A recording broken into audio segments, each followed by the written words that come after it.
చూడండి, ఇందాకలా మనము మిరపకాయలు కడిగి శుభ్రంగా కట్ చేసి దానికి కాస్త నిమ్మరసము, పసుపు, సాల్ట్ వేసి నానబెట్టాక 3 hours వరకు. ఇప్పుడేమో తాలింపు అయింది. దీనికి కావాల్సినవన్నీ వేసాము. ఇంకా వచ్చి మనకి 3 రోజుల వరకు ఊరుతుంది అనమాట. ఆవకాయ ఎలాగో పచ్చడి ఊరుతుందో ఆ విధంగా ఈ మిరపకాయకి అనేది పులుపు మసాలా అన్నీ పడుతుంది అనమాట, నానుతుంది. 3 రోజుల తర్వాత ఉంటుందండి పచ్చడి. కొద్దిగా వేసుకొని తిన్నామంటే దేనికైనా మనము చప్పడి పప్పు చేసుకొని పక్కన కొద్దిగా అలాగా ఊరిన తర్వాత మెత్తపడుతుంది ముక్క అనేది వేసుకున్నామంటే సూపర్, వేరే లెవెల్లో ఉంటుంది. ఎందుకంటే ఇది ఎక్కువ నార్త్ సైడ్, ఛత్తీస్గఢ్, జార్ఖండ్ ఆ సైడ్ వాళ్ళు తింటారనమాట. ఇప్పుడు మన వాళ్ళు కూడా నేర్చుకున్నారు ఈ పచ్చడి కావాలని.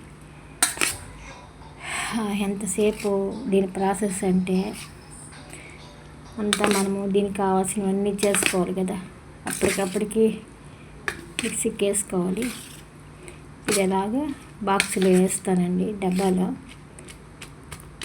అంతే, డబ్బాలు వేసిన తర్వాత 3 రోజుల తర్వాత దీన్ని తీయాలి. అప్పుడు మిరపకాయకి అన్ని పులుపు అన్నీ పడుతుంది అనమాట. చూడండి, ఉప్పు మసాలా ఏమేమి వేసినామో దీనికి అన్నీ జస్ట్ అంత 2 ముక్కలు పెట్టుకుంటే చాలు.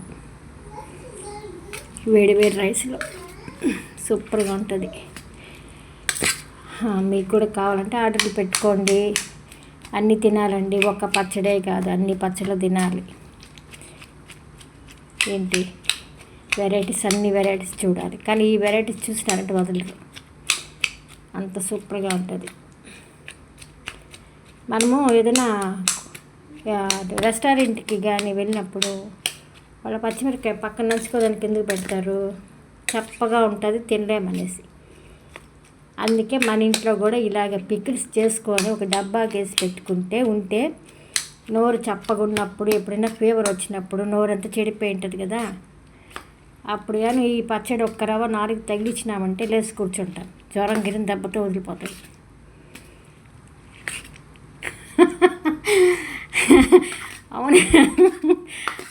అవునండి, అట్లా ఉంటుంది పచ్చళ్ళు. పాతకాలం వాళ్ళు 4 పని చేయకపోతే చింత తొక్కేసి బాగా పామేవాళ్ళంట. అప్పుడు 4 మామూలు టేస్ట్కి వచ్చేదంట. అంటే ఫీవర్ వచ్చి అప్పుడు వాళ్ళు చెప్పేవాళ్ళు. ఇప్పుడు పచ్చళ్ళు ఉన్నాయి కదా, నిమ్మకాయ ఇలాంటి పచ్చళ్ళు. అందుకే దీనికి ఒక 4 పైన తగిలించినాం అనుకో, జ్వరం దెబ్బతో పోతుంది.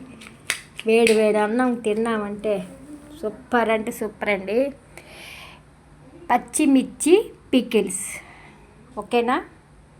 మీలో ఎవరికి కారం ఎక్కువ తినాలనుకుంటున్నారు వాళ్ళు ఆర్డర్ ఇవ్వండి, మీ ఇంటికి మేము పంపిస్తాం. ఓకేనా? బాయ్ అండి.